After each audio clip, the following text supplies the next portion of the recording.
Good morning students, welcome to my YouTube channel AV tutorials. और आज मैं फिर से एक नई वीडियो के साथ। तो मैंने पिछली दो वीडियोज़ के अंदर आपको न्यूमेरिकल्स करवाए हैं वेंट फैक्टर पे। हम अप्रोक्सीमेटली 7 न्यूमेरिकल्स कर चुके हैं, तो बस 3 न्यूमेरिकल्स और उसके बाद वेंट फैक्टर से रिलेटेड जो न्यूमेरिकल्स हैं जिनके अंदर वेंट फैक्टर आई इंक्लूड होता है और आपके बोर्ड्स के एग्जाम के अंदर आने वाले क्वेश्चंस हैं, तो वो मोस्टली सॉल्व हो जाएंगे। बहुत सारे क्वेश्चन कंपटीशन के भी आगे हैं, बट कंपटीशन के लिए मैंने पहले ही बताया था मैं अलग वीडियो शूट करूंगा। तो आप बोर्ड्स के लिए सॉल्यूशन नोट का आज खत्म कर देते हैं। तो देखिए स्टार्ट करते हैं। तो मैंने 3 न्यूमेरिकल यहाँ पे लिख रखे हैं। जो फर्स्ट न्यूमेरिकल है आप उसकी स्टेटमेंट को एक बार देखिए। ये मैंने जो लास्ट न्यूमेरिकल करवाया था उसी के बेसिस पे है। Which will have maximum boiling point, किसका बॉइलिंग पॉइंट ज़्यादा होगा। ये सारे सॉल्यूशंस हैं, ये सारे सॉल्यूशंस है। पहला 0.1 मोल NaCl सॉल्यूशन, दूसरा है 0.1 मोल ग्लूकोज सॉल्यूशन, तीसरा है 0.1 मोल BaCl सॉल्यूशन। तो देखिए कैसे करते हैं। अभी देखिए हमारे से पूछा है maximum boiling point, maximum boiling point हमारे से पूछा है। तो जो बॉइलिंग पॉइंट है वो मैक्सिमम पूछा है कि किसका होगा। तो देखिए कैलकुलेट करते हैं। तो हम सीधा निकाल लेते हैं जिनका जो देखिए सीधा मैं तरीका एक ये भी बता सकता हूँ कि सभी की जो मोलैलिटी है, सभी की जो मोलैलिटी है वो इक्वल है। मीन्स सभी के अंदर जो नंबर ऑफ मोल्स हैं, नंबर ऑफ मोल्स हैं वो सभी के अंदर क्या है, इक्वल। इट मीन्स इनके लिए जो कोलिगेटिव प्रॉपर्टी की वैल्यू है वो सिर्फ और सिर्फ किस पे डिपेंड करेगी, वो सिर्फ और सिर्फ डिपेंड करेगी सारे आई के ऊपर। वो सिर्फ और सिर्फ किस पे डिपेंड करेगी, आई के ऊपर। तो हम आई अगर हम इनका निकाल लें, अगर हम आई इनका निकाल लें तो हमारे को पता लग जाएगा किसका बॉइलिंग पॉइंट ज़्यादा होगा। देखिए कैसे आई निकाल लेते हैं। आई पहले NaCl के लिए। देखिए जब कुछ भी अल्फा के बारे में ना बताया गया हो तो हम अल्फा को मान लेते हैं 100%, और जब अल्फा 100% होता है तब आई की वैल्यू कैसे निकलती है कि जो सोल्यूट है वो टूटने के बाद कितने आयंस बनाएगा, कितने बनाएगा 2, एक Na पॉजिटिव का दूसरा Cl नेगेटिव का। तो NaCl के लिए आई की वैल्यू हो जाएगी 2। अब ग्लूकोज कुछ नहीं करेगा तो आई की वैल्यू 1 ही रहेगी। अच्छा उसके बाद BaCl2, उसके बाद इसको हम फर्स्ट के लिए माने थे, सेकंड के लिए माने थे 3। BaCl2 क्या करेगा, टूटेगा। एक बैरियम का 2 क्लोरीन के, एक बैरियम देखिए टूटता है तो कैसे टूटता है, ये Ba+2 प्लस 2Cl नेगेटिव। तो Ba+2 प्लस 2Cl नेगेटिव। तो देखिए 3 आयंस बनाएगा तो आई की वैल्यू होगी 3। तो जो आई की वैल्यू है वो क्या होगी 3। देखिए क्या कुछ मैंने गलत लिखा है।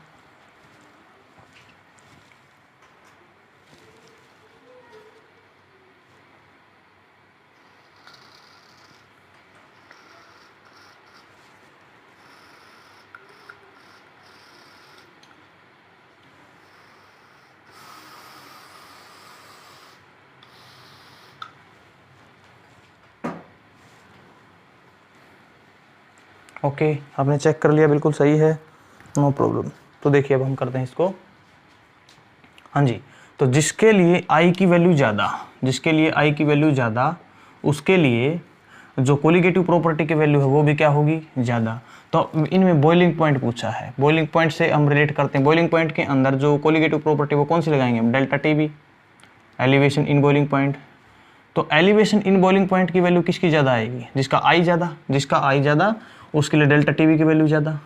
ओके तो अब अगर हम करें डेल्टा TB किस वाले का, 3 सबसे ज़्यादा होगा, फिर फर्स्ट वाले का डेल्टा TB किसका, फर्स्ट का, ये किसका था, थर्ड का, फिर उससे कम होगा डेल्टा TB किसका, डेल्टा TB सेकंड का, ग्लूकोज वाले का।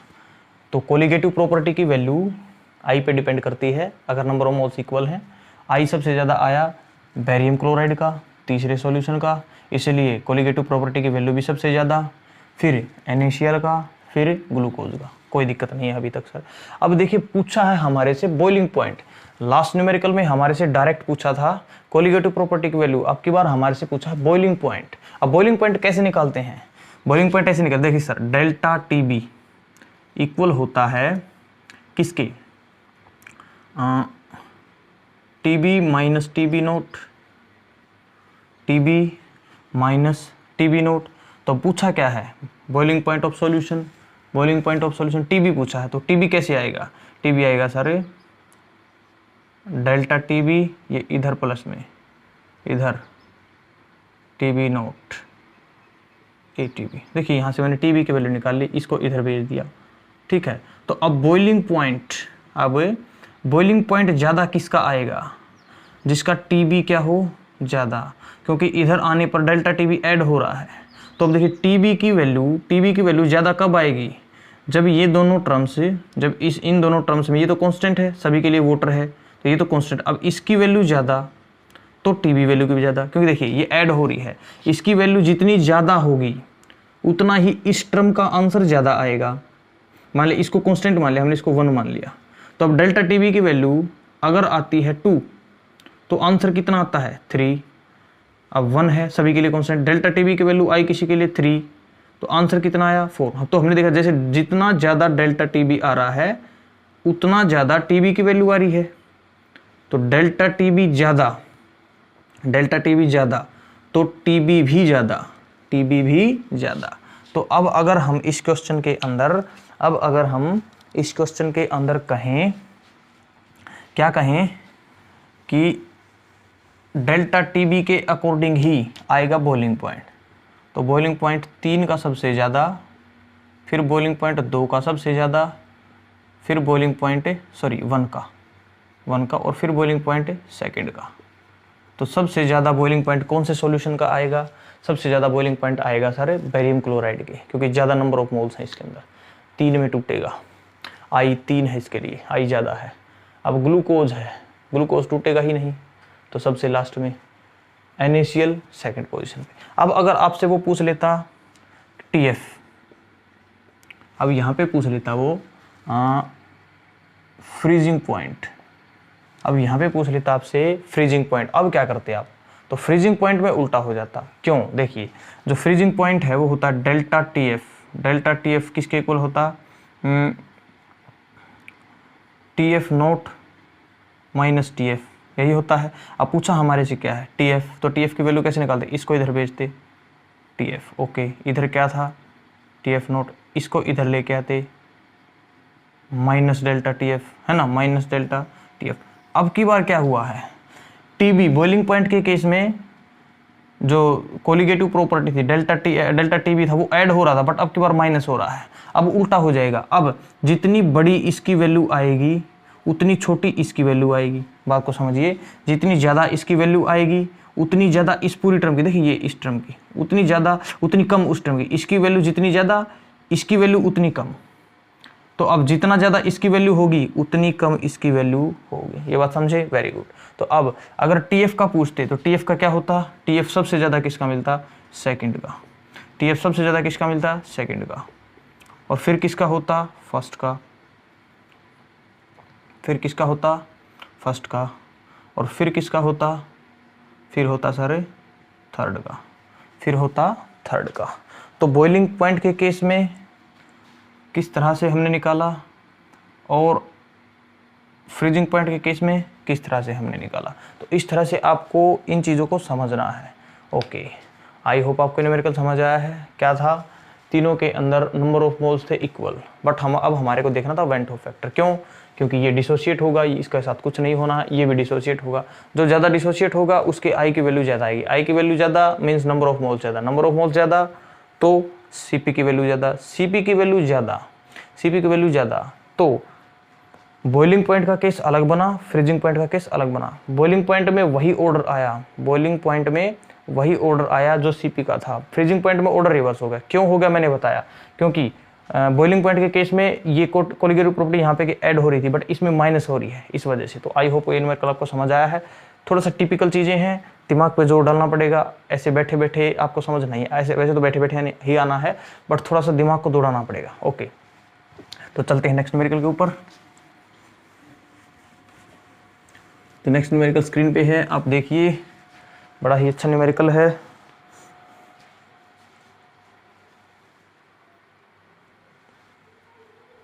चलिए देखिए, calculate the amount of NaCl must be added in 100 gram of water. कितना NaCl डालना पड़ेगा 100 ग्राम वाटर में ताकि delta TF depression in freezing point कितना हो जाए 2 केल्विन, जबकि केफ दिया है। मीन्स हमारे से वो पूछ रहा है कितना अमाउंट NaCl डालना पड़ेगा। NaCl क्या है, सोल्यूट, और सोल्यूट की अमाउंट को हम किससे डिनोट करते हैं, W2 से। तो हमारे से पूछा गया है मास ऑफ सोल्यूट, उसके बाद must be added in 100 gram of water. Water क्या है? सॉल्वेंट। तो W1 दे दिया हमारे को 100 ग्राम, बहुत अच्छे। So the delta TF colligative property की वैल्यू भी दे दी 2 केल्विन, कोई दिक्कत नहीं है। उसके बाद KF दे दिया 1.86 केल्विन kg पर मोल। ओके, अब पूछा क्या है? हमारे से पूछा है अमाउंट ऑफ NaCl। अब देखिए NaCl क्या है? सोल्यूट है। सोल्यूट के मास को, मोलर मास को हम M2 से डिनोट करते हो, कितना होता है? 58.5, 58.5। बट अब यहाँ पे एक चीज़ और ध्यान दीजिए कि जो NaCl है, NaCl कैसा इलेक्ट्रोलाइट, ये टूटेगा तो यहाँ पे I की ज़रूरत हमारे को पड़ेगी।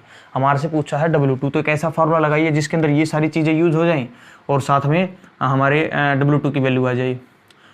अब इसमें देखिए NaCl इलेक्ट्रोलाइट, इसलिए हमारे को यहाँ पे I की ज़रूरत पड़ेगी। बट सर I तो नहीं दिया हुआ है। भाई I दिया हुआ है। ये फिर से एक इंपॉर्टेंट चीज़ मैं आपको बता रहा हूँ, न्यूमेरिकल में अल्फ़ा के बारे में ना तो कुछ पूछा गया है और ना ही कुछ दिया गया है। जब न्यूमेरिकल के अल्फ़ा के बारे में न्यूमेरिकल में ना तो कुछ पूछे कि इतना अल्फ़ा है और ना कुछ निकालने को बोले कि इतना अल्फ़ा कैलकुलेट कीजिए या फिर अल्फ़ा इतना है, तो आप मान लीजिए अल्फ़ा को 100%। तो इस केस में अल्फ़ा को हम 100% मानेंगे। अल्फ़ा इज 100%, अल्फ़ा 100% है, अल्फ़ा 100% है तो I की वैल्यू आ जाएगी 2। NaCl के लिए I की वैल्यू आ जाएगी 2। क्यों I? बहुत बार बता चुका। NaCl की वैल्यू 2 क्यों आई? क्योंकि जितने आयंस टूटते हैं, जितने एक सोल्यूट के मॉलिक्यूल्स के टूटने पर जितने आयंस बनते हैं वही I की वैल्यू होती है जब अल्फ़ा 100% है। तो I मिल गया।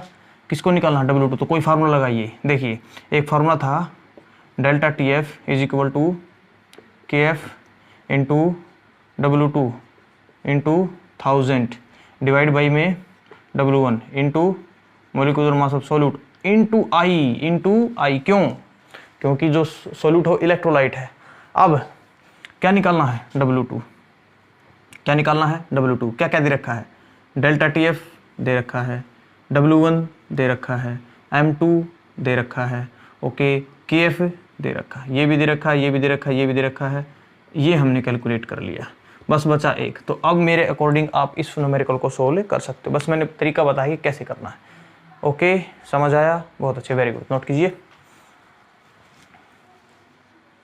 तो चलिए, नोट कर लिया, वेरी गुड। हम चलते हैं नेक्स्ट न्यूमेरिकल के ऊपर।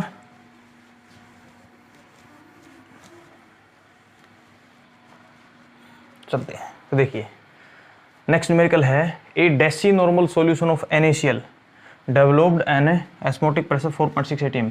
एक डेसी नॉर्मल का मतलब नॉर्मेलिटी दे दी इसने 0.1 नॉर्मल।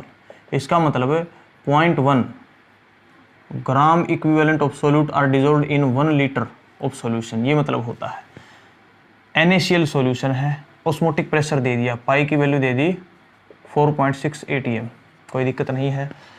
टेम्परेचर दे दिया 300 केल्विन। Calculates it's apparent. देखिए एक चीज यहाँ पे एक अजीब सा वर्ड आपको नजर आया है, अपारेंट। देखिए अपारेंट का मतलब कुछ नहीं है, बिल्कुल सिंपली आपको अल्फा निकालना है। Apparent degree of dissociation means आपको अल्फा डिसोसिएशन के लिए निकालना है।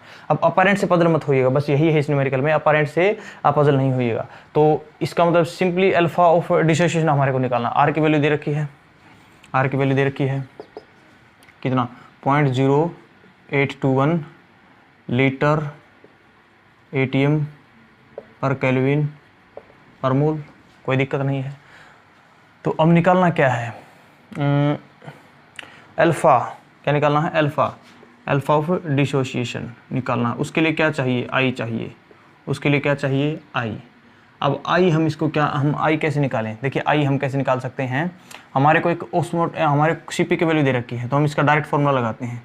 क्या फॉर्मूला लगाते हैं हम? हाँ, पाई का, pi is equal to C into R into T into I, यही लगेगा क्योंकि अब जो सोल्यूट है वो इलेक्ट्रोलाइट, इसलिए I को इंक्लूड करेंगे। अब I तो निकालना है, तो अब I कैसे निकाला जाए? हम I को इस तरह से निकाल सकते हैं, पाई डिवाइड बाई में CRT इक्वल टू I। इस फॉर्मूले से I की वैल्यू निकाल ली। पाई दे रखा है, R दे रखा है, T दे रखा है, C नहीं है, कंसंट्रेशन नहीं है। देखिए इस फॉर्मूले में जो कंसंट्रेशन हमारे पास होती है वो क्या होती है? मोलैरिटी, बट हमारे को दे रखा है नॉर्मेलिटी। तो अब हम इससे नॉर्मेलिटी से मोलैरिटी में कैसे जाएं? वैसे तो एक डायरेक्ट फॉर्मूला भी है बट फिर भी मैं आपको डिटेल में यहाँ पे बताता हूँ।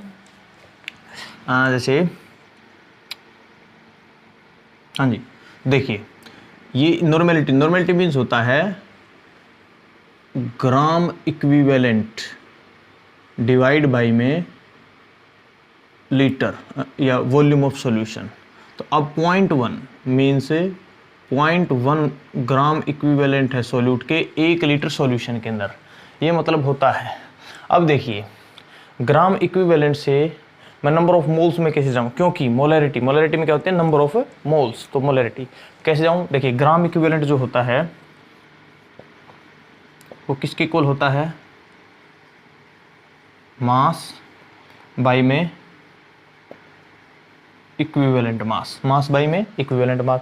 अब इक्विवेलेंट मास क्या होता है, जो इक्विवेलेंट मास है वो होता है मोलर मास डिवाइड बाई में, मोलर मास डिवाइड बाई में एन फैक्टर। अब एन फैक्टर देखिए क्या है, NaCl, ये है NaCl साल्ट। और साल्ट के अंदर इक्विवेलेंट मास निकालने का तरीका क्या होता है, मोलर मास को डिवाइड कीजिए आप पॉजिटिव वैलेंसी या पॉजिटिव आयन की जो वैलेंसी होती है। जैसे यहाँ पे NaCl के अंदर जो पॉजिटिव आयन है या फिर कैटायन है वो कौन है, Na। अब उसकी वैलेंसी, उसका चार्ज, तो Na पे कितना चार्ज होता है 1, देयरफॉर यहाँ पे क्या आएगा 1। क्यों आया, क्योंकि साल्ट के केस में जो इक्विवेलेंट मास निकालने का तरीका होता है वो होता है मोलर मास डिवाइड बाई में valency of cation, valency of cation. तो ये होता है कैटायन Na पॉजिटिव, उसकी वैलेंसी 1। अब देखिए तो मोलर मास कितना होता है 58.5 NaCl का डिवाइड बाई में 1, तो इक्विवेलेंट मास की वैल्यू आ गई अपने पास है, इक्विवेलेंट मास की वैल्यू होगी 58.5। तो अब निकालना क्या है हमारे को, निकालना हमारे को मास, निकालना हमारे को मास। क्यों, क्योंकि मास मिल जाएगा तो नंबर ऑफ मोल्स मिल जाएंगे, नंबर ऑफ मोल्स मिल जाएंगे तो मोलैरिटी मिल जाएगी जो यहाँ पे होती है कंसंट्रेशन के टर्म में। तो अब देखिए इक्विवेलेंट मास है 58.5, तो मैं यहाँ पे रखता हूँ, मास निकाल लेता हूँ। Mass should be equal to gram equivalent into equivalent mass. देखिए यहाँ से मास का फॉर्मूला क्या बनेगा, gram equivalent into equivalent mass. अब ग्राम इक्विवेलेंट कितने थे 0.1 इनटू इक्विवेलेंट मास कितना है 58.5, मीन्स मास कितना आ गया 5.85। मास जो हमारे पास आया सॉल्यूट का वो कितना है 5.85। बट हमारे को चाहिए क्या है, नंबर ऑफ मोल्स, हमारे को चाहिए नंबर ऑफ मोल्स। तो नंबर ऑफ मोल्स निकालेंगे हम कैसे, मास बाई में मोलर मास, मास बाई में मोलर मास। मास कितना है 5.85, मोलर मास कितना है 58.5, सोल्व करेंगे कितना आएगा 1/10, जिसका मतलब होता है 0.1, जिसका मतलब होता है 0.1। तो नंबर ऑफ मोल्स कितने आगे 0.1।